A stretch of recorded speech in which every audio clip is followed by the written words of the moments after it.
Deus abençoe os irmãos, a igreja. Eu queria, antes de devolver a palavra ao pastor da igreja, convidá-los para um pensamento, e é rápido, viu? Segundo livro dos Reis, capítulo de número 22.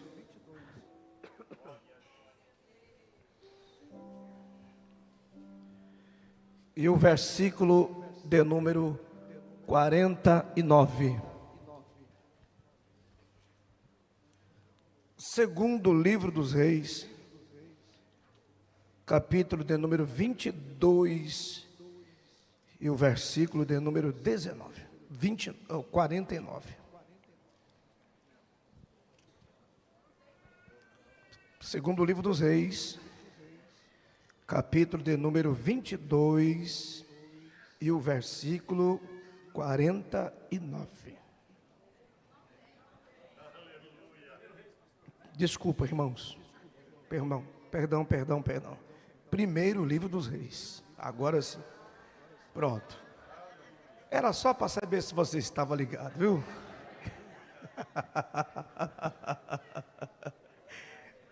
Agora sim, primeiro livro dos Reis.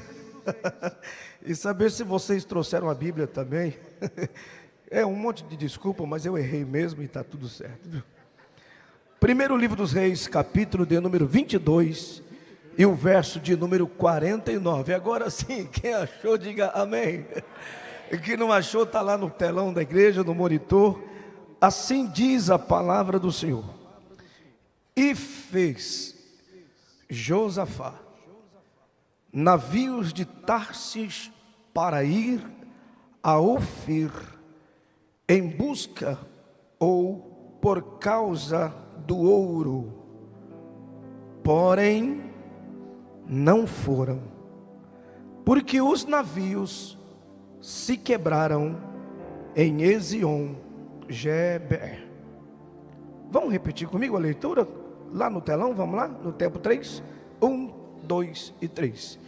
E fez Josafá navios de Tarsis para irem a Ofir por causa do ouro, porém não foram, porque os navios se quebraram em Ezion-Geber. Olha aqui na minha gravata um instante, que eu serei bem prático e rápido das minhas palavras. Eu sou um eterno leitor e também estudioso da Bíblia. Eu sou crente de berço, nascido e criado dentro das Assembleias de Deus. Cantei no grupo das crianças, dos adolescentes, jovens.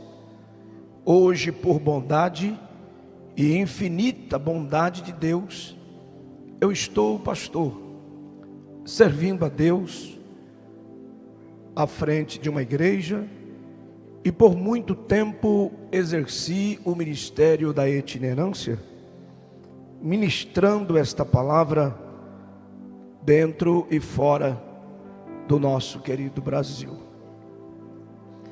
Em toda a minha vida de crente, eu li, ministrei e fui ministrado sobre a história deste moço por nome de Josafá. Quando você lê o segundo livro de Crônicas, e você vai estudar, ver a história de Josafá, é encantador. Entre todos os reis de Judá e Israel, Josafá foi o único rei que teve a felicidade de ouvir Deus dizer para ele assim: nesta peleja você não vai pelejar. No meio de uma batalha, foi o único que Deus disse: nesta peleja você não vai pelejar. Deus disse assim: parai, estai quieto e vede o livramento que eu vou dar. Quando eu olho isso, eu me empolgo, eu me encanto por ver tamanha comunhão, tamanho comprometimento entre Deus e Josafá. Já o texto, lá em Crônicas, revela a grandeza e por que Deus tinha aquela afinidade com Josafá, porque no versículo 1 e no último versículo que termina a história de Josafá, nos dois tempos, o texto termina dizendo assim: e Josafá fez o que era bom e agradável aos olhos do Senhor. Mas para esse culto eu não quero falar deste Josafá, desta história de Josafá. Ao ler o texto do primeiro livro dos reis, eu descubro que Josafá, além de todas as suas grandezas e proezas que ele tinha, Josafá também era construtor. E aqui ele vai construir navios. Esses navios, depois de prontos, eles deveriam partir de Ofir ou de Tarsis e irem a Ofir fazer o que Josafá estava acostumado a ver o seu pai fazer o tempo todo: buscar ouro. Eram viagens comuns, com hora de saída, tempo em rota, tempo de carregamento, tempo para voltar, viagem executada. E para Josafá não tinha nenhum problema, afinal de contas, ele viu o seu pai Salomão fazendo esse mesmo trajeto. Ele agora é o rei, e ele então vai fazer a sua primeira viagem. O texto começa dizendo assim que ele formou, ele fez navios. Esses navios tinham um direcionamento. Aí você para pensar comigo no texto e no pensamento. Na cabeça de Josafá, nada podia dar errado. Enquanto os navios estavam sendo preparados, cá estava Josafá escrevendo o direcionamento da viagem. Novamente, o tempo em rota, hora de saída, hora de chegada. As mudanças dos mares, Oceano, Pacífico, Índico, Atlântico, cada um na sua divisa. O vento, a hora de navegar, a hora de parar, tudo estava dentro do script. Os trabalhadores, os que iam alimentar, os lenhadores, estava tudo dentro do script. E quando os navios ficam prontos, porque não era só um, eram vários, a Bíblia diz que os navios então partem para Ofir. E eles saem em navegação. Mas, se vocês acompanharam o texto o versículo que li, tem uma pequena frase, se puder repetir para mim, lá o verso 49 de capítulo 22 do primeiro livro dos reis, tem uma frase que diz assim, porém,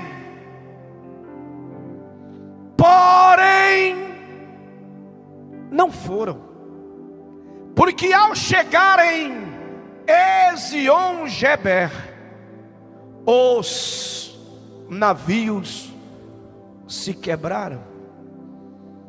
E é exatamente aqui que eu quero falar um pouquinho. Não vou mexer na Bíblia, eu vou aqui no simples, para a sua semana começar debaixo da bênção de Deus. Os navios se quebraram. E a pergunta que me veio ao coração é esta: Senhor, o que pregar esta noite? E o Senhor diz assim: ao abrires a tua boca, diga à minha igreja o que fazer quando os navios se quebram. Pastor Joel, o Senhor está ministrando e o meu navio quebrou. Faço o quê? Mudo de cidade? Não. Troco de igreja? Não. Vou à delegacia? Não. Chamo para briga? Não. Mando mensagem pelo WhatsApp? Não. Respondo no Instagram? Não. Vou ao Facebook? Não. Chamo para briga? Também não. Troco de marido? Não. Troco de mulher? Tá doido? Chuto o balde? Não. O Senhor me mandou lhe dizer em primeiro plano que se o teu navio quebrou, a ordem é esta: senta, conta até 10 e aprenda a esperar, que a sua resposta ela virá de Deus. Alguém me ouviu? Diga amém. Se você me ouviu, eu quero que você seja profeta para esse irmão que está ao teu lado. Diga para ele assim: a ordem de Deus é para esperar. Diga isso para ele.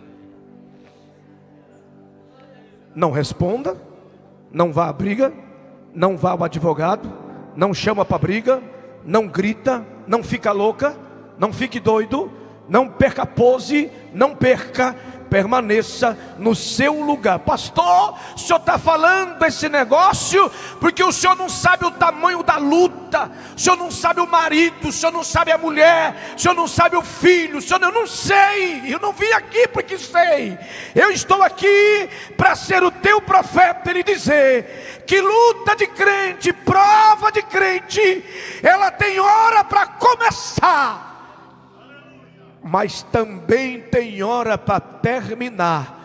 E o Senhor me manda dizer para quem crê, que eu estou pregando é para quem crê, que enquanto você está dando glória a Jesus aqui, tem um milagre de Deus acontecendo na tua casa, na tua família e no teu coração. Se você crê, levante essa tua mão aí e diga glórias ao nome do Senhor. Segundo item: pastor, meu navio quebrou. Sim, quebrou. Então, depois de aprender a esperar, o Senhor me manda lhe dizer uma segunda coisa: transforme esta suposta derrota por uma grande vitória.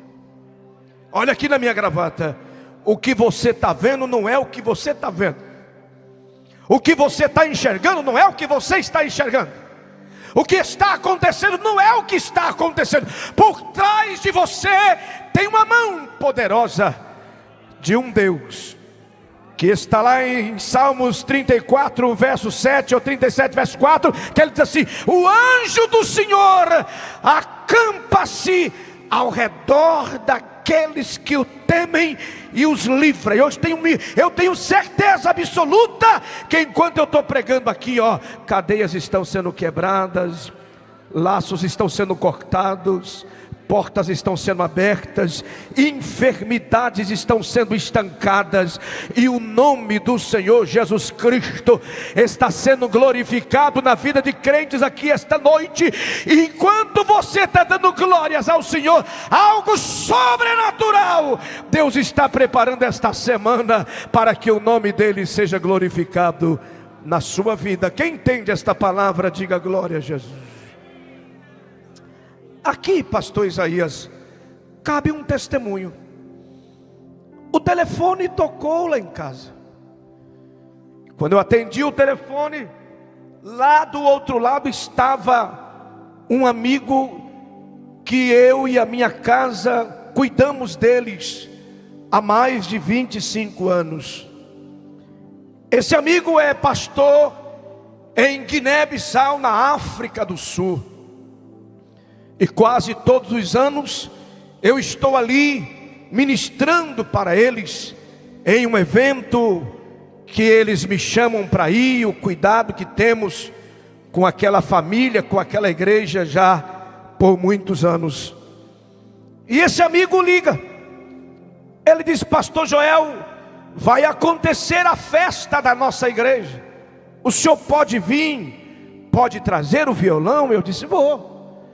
Olhei na agenda e disse: eu posso, tal data. O que agendamos? E lá no final da conversa ele disse assim: só tem um problema, pastor, eu não estou mais em Guiné, na África, eu agora estou no estado de Simla, na Índia. Eu vou mandar para o senhor uma documentação e veja lá se eles liberam a sua vinda. Mais do que depressa a documentação chegou, e eu subo até o consulado indiano em São Paulo, entrego a documentação, e 32 dias depois, 42 dias depois, eu recebo a notificação de que foi autorizado a minha ida para a Índia. Eu volto então com a documentação, alegre, e quando chego em casa, chamo ele e disse: amigo, graças a Deus deu certo. Aos 48 do segundo tempo da prorrogação, deu certo. Sem ser esta quinta que vem agora, dessa que vem a 8, às 5h45 da manhã, eu estou tomando um voo, e 18, 19 horas, 20 horas depois, você me recebe no aeroporto Simlano. E ele disse: amém, pastor, só que eu preciso te fazer 2 pedidos. Ao sair do Brasil, não venha de paletó, gravata, Bíblia, não. Você venha o mais descaracterizado que você puder, porque aqui ainda faz parte da janela 1040. Se te pegarem aqui ou desconfiarem que você é cristão, nem no avião você sobe. Eu disse: beleza. E o segundo pedido qual é? Não traga a Bíblia também não, porque se te pegarem com Bíblia aqui, é 2 riscos, e um é fatal: pena de morte ou prisão perpétua. E eu disse: mas eu vou fazer o que aí sem Bíblia? Ele disse: desmonta uma aí, joga debaixo da mala, e está tudo certo. Eu falei: tranquilo. Desliguei o telefone, para não esquecer. Já fui na minha estante, peguei uma Bíblia antiga que tinha, desmontei ela todinha, enrolei num monte de jornal e joguei debaixo da mala, lá embaixo, para ir para a Índia. Só que naquele final de semana, isso era uma terça, naquele final de semana eu tinha um encontro de mulheres para ministrar em Abreu e Lima, no Pernambuco. E eu saio da minha casa na sexta pela manhã, ministro lá à noite, lá eles arrancam o couro. Sábado pela manhã, sábado à noite, até que chegou o culto do domingo pela manhã. Eu estou alegre, a irmã Shirley estava cantando. Logo o pastor disse: vamos ouvir a palavra. Quando ele me entrega o microfone, me entra lá na porta um crente, uma caixa de papelão na mão, e ele vem marchando, sobe na tribuna, vai até o pastor e diz: eu tenho uma mensagem de Deus para ele. E o pastor entrega o microfone ao moço, e eu já estou de pé, e ele diz: pastor,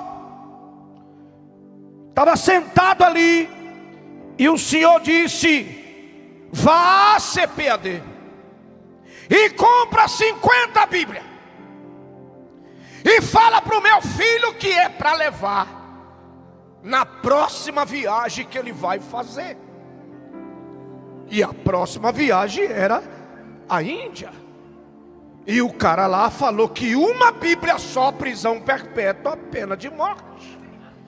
Agora eu estou diante de um doido falando que Deus mandou eu levar 50. E ele bota a caixa no chão, e quando ele vai descendo, falando a língua dele, te palabalaias, eu voei nele, falei, volta aqui, crente, pelo amor de Deus, volta aqui. E ele para, e eu disse, o que é isso? Ele fala, é Bíblia. E eu disse, quem mandou? Ele disse, foi Deus. E é para quem? É para o Senhor. E eu disse, ele não mandou nenhum atestado de óbito, aí também não. E o irmãozinho respirou fundo, suspirou fundo e disse, pastor, comprar e trazer é problema meu, levar e morrer.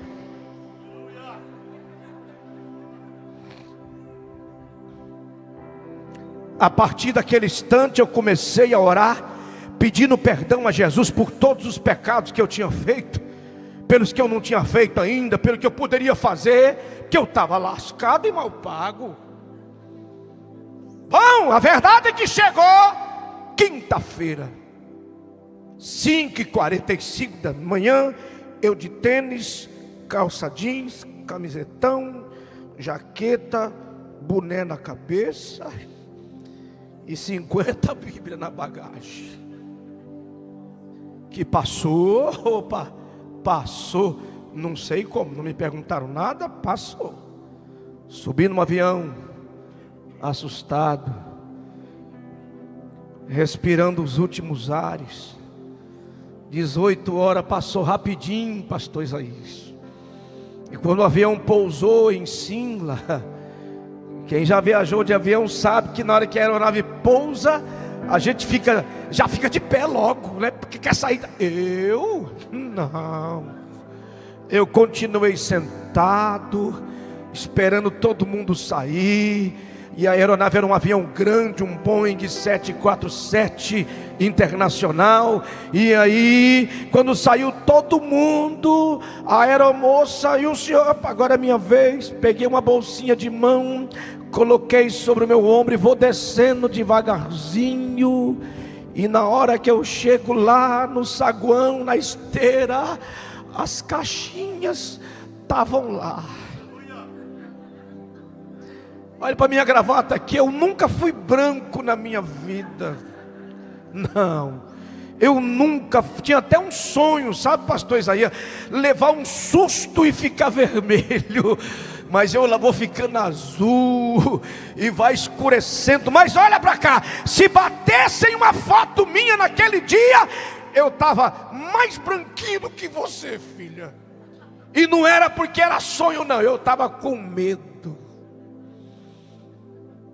A fila está lá, eu pego um carrinho, boto as caixinhas, e a fila vai andando, e eu ponho a mão sobre a roda, e o pessoal vai passando, até que chegou a minha vez. Fui andando, esse meu cabelo não mexe por nada, mas ele balangava para lá e para cá e para lá. Chegou ali, eles me tomaram de lá, me puxaram para cá. Então aqui tem um indiano, aqui no raio-x tem outro, de frente tem outro, eu aqui, o intérprete aqui, e mais 2 lá. E lá vem, e chegando em casa, eu dividi as caixas em 3, né? 3 caixinhas, e aí a caixinha começa a passar. Passa a primeira, passou. Passa a segunda, passou. Passa a terceira, passou. E eu fiquei alegrinho assim, igual vocês aí. Mas aí eles se juntam e começam a conversar. E você sabe como é que era a conversa? Era assim, ó. Eu falei, meu Deus, é mistério purinho. Estou entendendo nada. E manda passar de novo a caixa de roupa, A primeira de Bíblia, a segunda de Bíblia, a terceira de Bíblia passou. Quando passa a terceira caixa, o indiano fala para o intérprete que pergunta para mim: essa mercadoria é sua?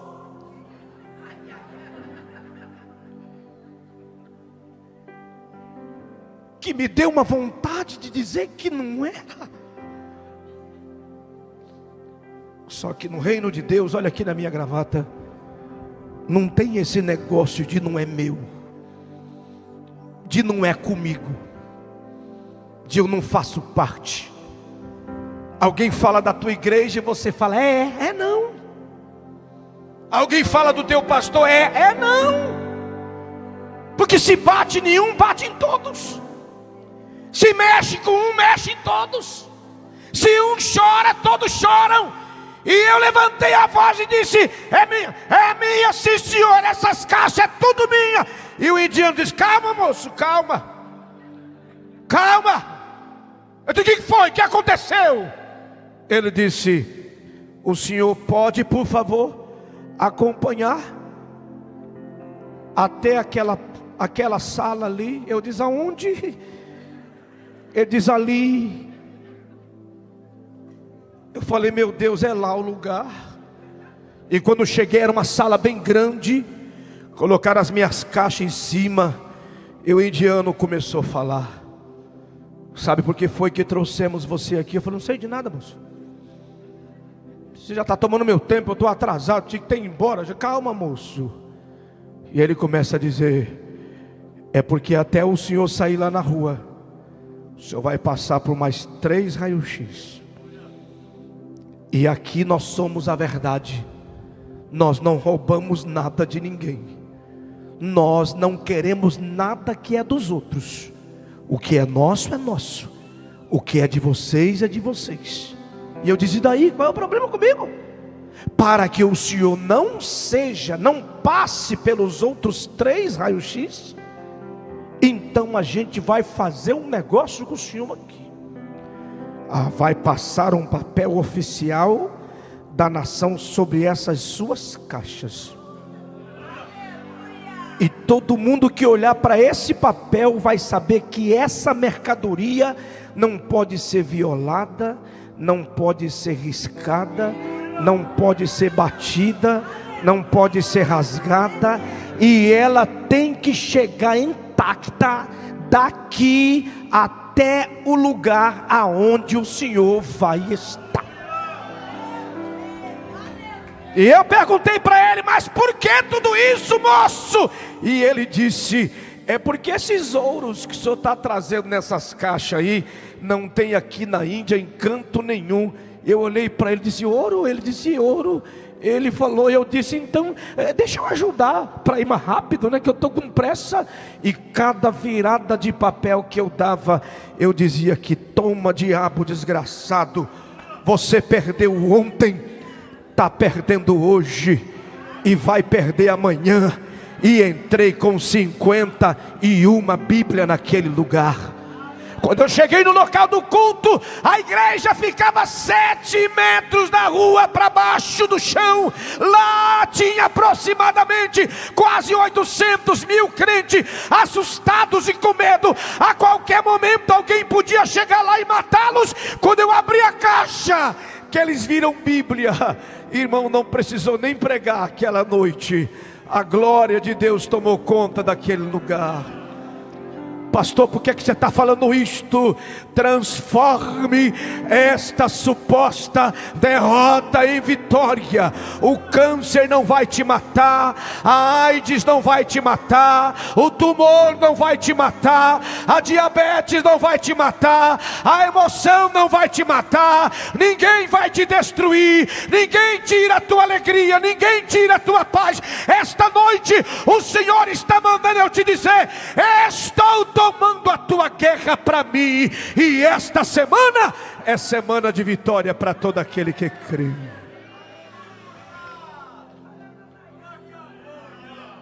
Eu vou esperar você levantar a mão e dar glória a Jesus por um instante.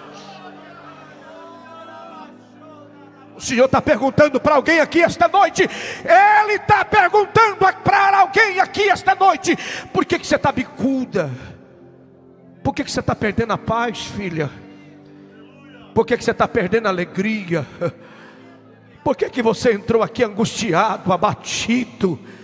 Você viu, você pensa que eu não ouvi a tua fala no carro com a tua esposa, com a tua noiva, com o teu amigo, com o teu colega de banco. Você falou: eu preciso ouvir uma palavra hoje, a resposta tem que ser hoje.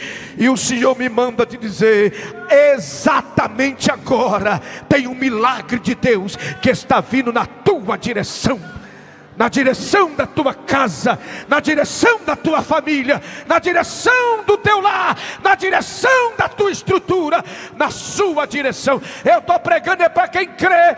Eu estou pregando é para quem crê. Se você crê mesmo, levante bem alto essa tua mão e encha esta casa com a glória de Deus esta manhã. Por último, os navios se quebraram, e o Senhor manda você esperar. O Senhor manda você transformar esta suposta derrota em vitória. E por último, olha aqui na minha gravata, eu encerro e oro por vocês. Não se esqueça, pastor Isaías, Tiago, obreiros do altar, coral, orquestra, jovens, crianças, maridos, esposas, filhos, igreja presente aqui, o Senhor me dá uma última resposta. Nunca se esqueça